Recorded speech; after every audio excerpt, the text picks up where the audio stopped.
그리고 이제 이 구독자분들이 간혹 이제 궁금해하시는 분들이 피카소 부장님처럼 이 전기 기술자들이 상당히 고액 연봉을 받는다 그런 의문점이 있는데 과연 사실인가요, 그 말이? 존경하는 국민 여러분 반갑습니다. 저는 지금 특고학 수변전 설비에 와 있습니다. 현장 한번 보면서 최고의 전문가를 한 분 초빙을 했습니다. 어서 오십시오. 실제로 그 전기를 한번 또 먹은 적이 있으시죠? 전기를 크게 먹었죠. 그러니까. 그래서 사고가 난 적도 있었죠. 그래서 이제 이 살아있는 그 피카츄라고 보셔야 됩니다. 전기 경험, 그리고 이제 노하우, 현장 실무 능력, 그리고 이제 이론 지식까지 이제 겸비하신 이제 살아있는 피카츄와 같은 분입니다. 힘들게 모셨습니다. 전기 기술자의 급여도 한번 살짝 물어보도록 하겠습니다. 구독, 좋아요, 알림 설정까지 부탁드립니다. 자, 지금 LBS 판넬부터 시작하면 될 것 같거든요. 저 위에 노란색 보시는 게 이제 특고압 케이블 추레입니다. 요 안에 한번 보면서 또 전문가 부장님 한번 모시고 설명 순서대로 한번 들어보도록 하겠습니다. 큐비클 앞에 보면은 요 단선 결손소 자체를 이렇게 그림으로 이제 표기를 다 해놔서 네네. 실질적으로 이제 단선 결손도가 나와 있는 게 전체적으로 이제 큐비클에 다 표기가 다 돼 있어 이 안에는 뭐 LBS가 있고 V12가 있고 CT가 있고 뭐가 들어있는지 뭘 개방하면은 여기가 뭐가 죽는지 그런 것들이 이제 다 나와 있다고 보시면 될 것 같고요. 우리가 이제 전체적으로 이제 점검을 오게 되면은 흐름을 일단은 우선적으로 전 단선 결손에 대한 흐름을 먼저 우선적으로 파악을 하고 나서 그러고 나서 이제 점검을 이제 진행하게 되는데 그럼 요 LBS라고 하는 게 이제 로드 브레이킹 스위치 맞죠? 무한 개폐기라고 하는데 이 229 제일 처음 들어오는 왑 케이블의 대문이다 라고 그렇게 뭐 봐도 되겠습니까? 건조에서 들어오든지 패드 스위치 네모난 박스 안에 들어가 있는 그 패드 스위치에서 들어오든지 두 군데 중에 한 군데를 통해서 한전에서 입이 들어온다 이렇게 생각하면 될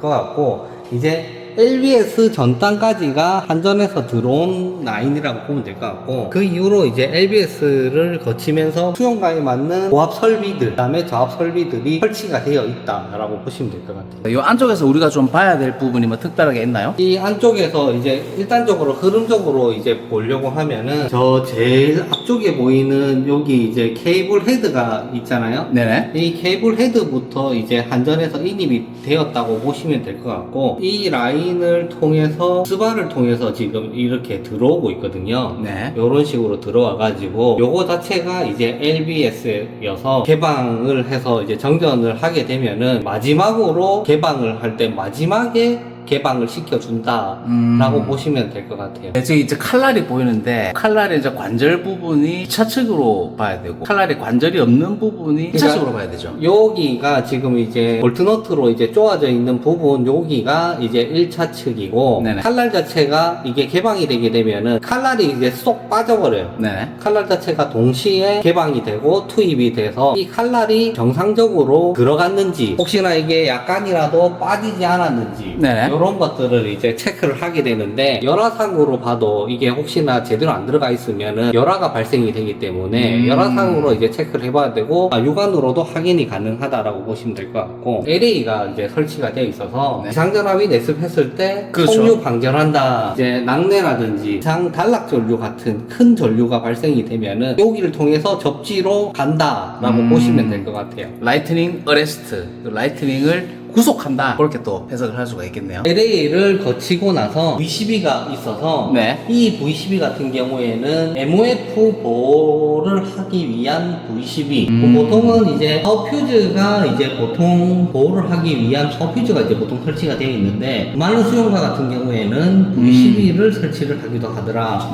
그렇게 보시면 될 것 같고 여기는 이제 MOF가 있는데 네. MOF 같은 경우에는 이제 다들 이제 공부할 때는 고전압을 저전압으로 변성시키고 네. 대전류를 소전류로 변성시킨다라고만 우리가 공부를 했는데 네. 맞기는 한데 실질적으로 사용하는 거는 여기 앞에 보이는 한전계량기에 들어와서 요거 적산을 하기 위해서 한전에서 이제 요금을 받기 위해서 사용을 한다. 식사를 위한 용도다. 적산을 위한 용도지 다른 용도로는 쓰지를 않는다라고 보시면 될 것 같아요. 다음 판넬에 이제 넘어가게 되면은 우리가 공부할 때는 PT라고 공부를 했는데 네.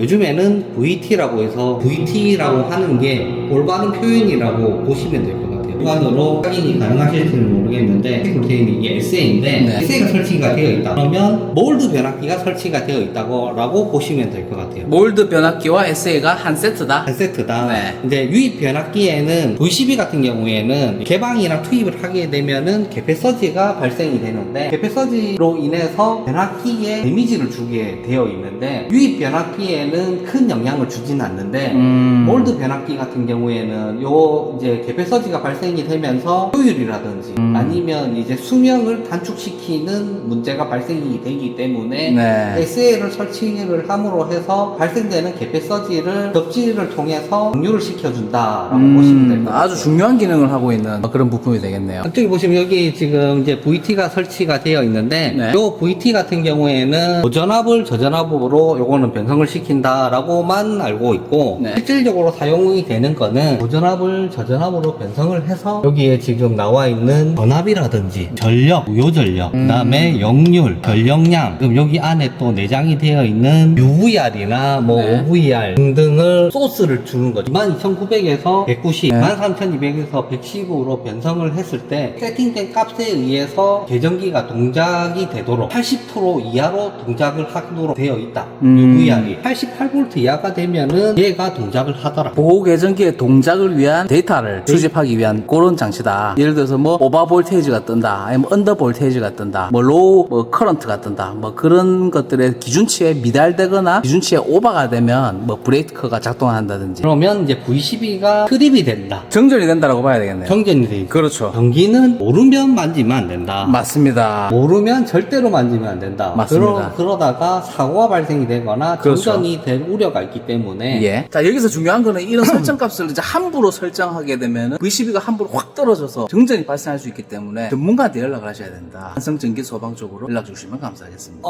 그렇지는 않고 한전에 있는 클로저랑 보협조가 되어 있기 때문에 그렇죠. 한전에서 이 값을 받은 걸로 세팅을 해야만 다 아, 임의로는 뭐 수용관에서는 조장을 하지 마시라 그런 말씀이죠. 그렇죠. 혹시나 만약에 사고 발생이 되면은 수용가에서 다른 수용가까지 돈을 물어줄 수도 있다. 아, 클로저가 보호협조가 되어 있기 때문에 그렇죠. 다른 곳에도 사고 파급이 될 수가 있다.